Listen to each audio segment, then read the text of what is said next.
ఈరోజు పోచారం డివిజన్ నుంచి అధ్యక్షులుగా నేను, అదేవిధంగా ఇచ్చంగూడ డివిజన్ నుంచి రవి గారు, అదేవిధంగా శ్రీరామన్న గారు, జిల్లా నాయకులు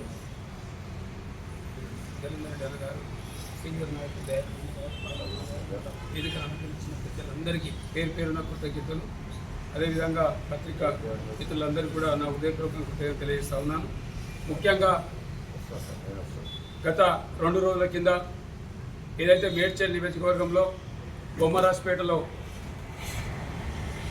మల్లారెడ్డి ఎమ్మెల్యే గారు, అదేవిధంగా ప్రవీణ్ కుమార్ గారు, ఇంకా తదితరులు బీఆర్ఎస్ నాయకులు కాంగ్రెస్ పార్టీ పట్ల అనుచిత వ్యాఖ్యలు చేసినటువంటి విషయం మీ అందరికీ తెలుసు. దాని మీద మేము ప్రధానంగా ఒకటి ప్రశ్నిస్తూ ఉన్నాం. అయ్యా, 10 ఏళ్ల కాలంలో మీరు అధికారంలో ఉన్నారు. 10 ఏళ్ల కాలంలో మీరు అధికారంలో ఉన్నప్పుడు ఇక్కడ ఉన్నటువంటి వజ్రేష్ యాదవ్ గారు కాంగ్రెస్ పార్టీ తరఫున ప్రజా సమస్యలపై అనేకమైన పోరాటాలు చేసినాం. ఒకవేళ ఆయన ఆనాడేమైనా 1 ఇంచు జాగా కబ్జా చేసి ఉంటే మీరు ఏం చేసిరని చెప్పి కూడా మీ అందరినీ మేము అడుగుతూ ఉన్నాం. అదేవిధంగా ఈరోజు పార్టీ అధికారంలోకి వచ్చినాక మరి ప్రవీణ్ కుమార్ గారు అక్కడికి వచ్చి ఇవాళ జిల్లా అధ్యక్షుని వజ్రేష్ యాదవ్ గారిని పట్టుకొని వీడు ఎవడయ్యా అని మాట్లాడినావు. అరే నువ్వెవరిని రా అని మాట్లాడుతున్నా నేను. నువ్వు ఎవరివి? వజ్రేష్ అనేటోడు, వజ్రేష్ యాదవ్ అనే వ్యక్తి 3 సార్లు ఈ నియోజకవర్గానికి ఎమ్మెల్యేగా పోటీ చేసినాడు. మేడ్చల్ నియోజకవర్గంలో మల్లారెడ్డి దొంగ లంగా లుచ్చగాడు 100 కోట్ల రూపాయలు ఖర్చు పెట్టినప్పటికీ ఈ యొక్క సిటీలో అందరం 65,000 ఓట్లతో ఓడిపోయినాం.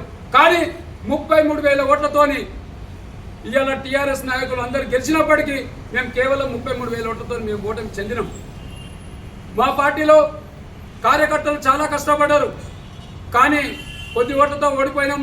మరి 3 సార్లు పోటీ చేసిన నువ్వు ఒక రాజకీయ నాయకుడు అయితే ఇప్పటిదాకా చెప్పినట్టు ఆర్ఎస్ ప్రవీణ్ అనేటోడు ఒక ఐఏఎస్ అనుకుంటా, ఐపీఎస్ అనుకుంటా. అసంటోనికి ఎవడెందో తెలియకపోతే నీకు రాజకీయాలు ఏం చేస్తున్నావురా? కానీ ఒక కేటీఆర్, కేసీఆర్, హరీష్ రావు గారిని కాలు మొక్కడానికి వాడికి ఊడిగం చేయడానికి నువ్వు అంట పోయి నువ్వు మాట్లాడుతున్నావు తప్ప అట్లా ఎన్ని లక్షల జీతం ఇస్తుంది నీకు నెలకు?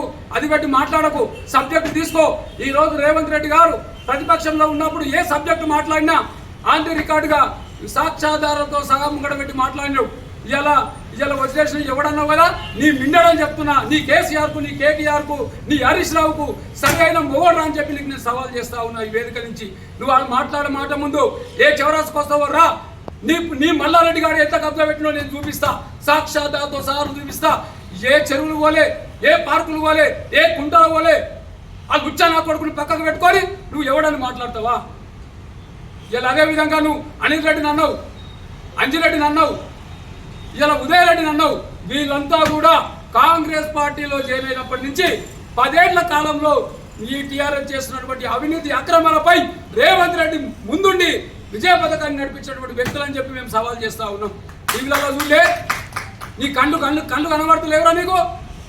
వాళ్ళ మీద కూడా ఇప్పుడు చెప్తా ఉన్నాం. ఎక్కడైనా ఈ ప్రభుత్వం అధికారంలోకి వచ్చినాక ఎక్కడ ఈ యొక్క రాష్ట్రం తెలంగాణ రాష్ట్రంలో ఎక్కడైనా 1 ఇంచు జాగా కబ్జా చేసినట్టయితే మీ 4 పేర్లు చెప్పినా కూడా రాజకీయ సన్యాసం తీసుకుంటాం. దీనికి నువ్వు సవాల్ అని చెప్పి నేను మిమ్మల్ని కొడతా ఉన్నాను. అదే విధంగా ఉన్నాడు కదా ఈ మేడ్చల్ కబ్జా చేసినాడైతే నీ ఎమ్మెల్యే మల్లారెడ్డి కదా. ఏం వీకిండి మరి మల్లారెడ్డి ఎందుకని? ఆ వీడియో చూడండి. మల్లారెడ్డి కబ్జాదారుడు అని వీళ్ళని ఎందుకని లేదు?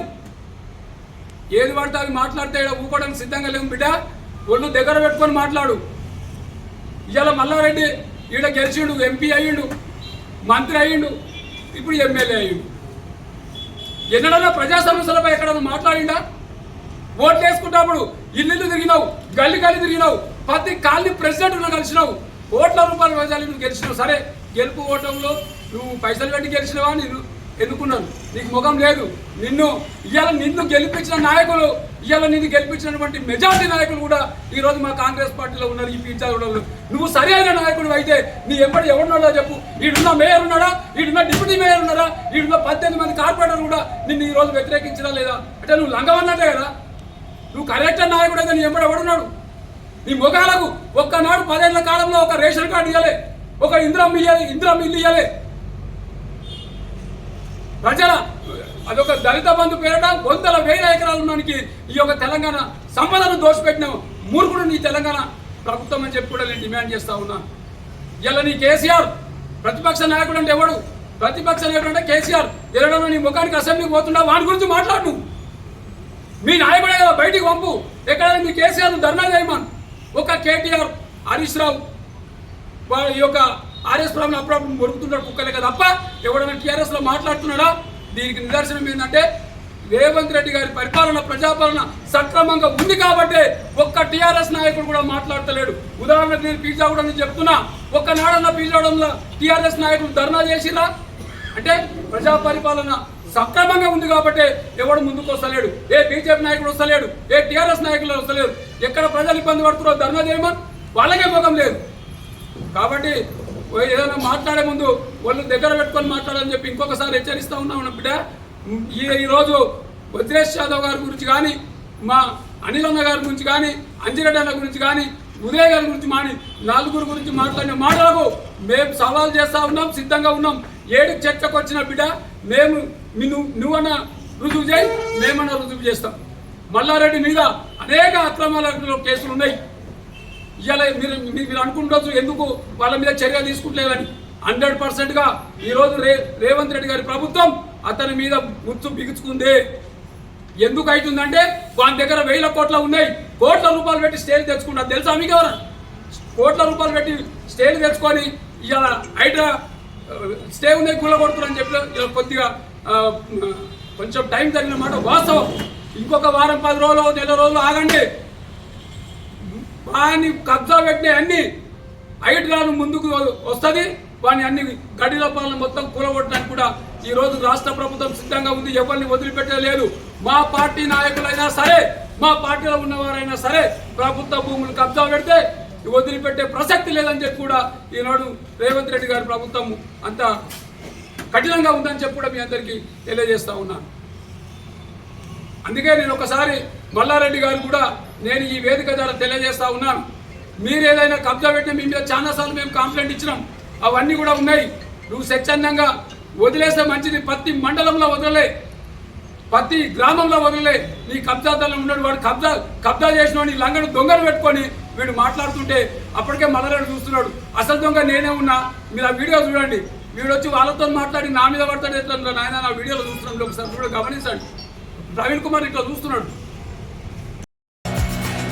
Thanks for watching. Please like, share, subscribe.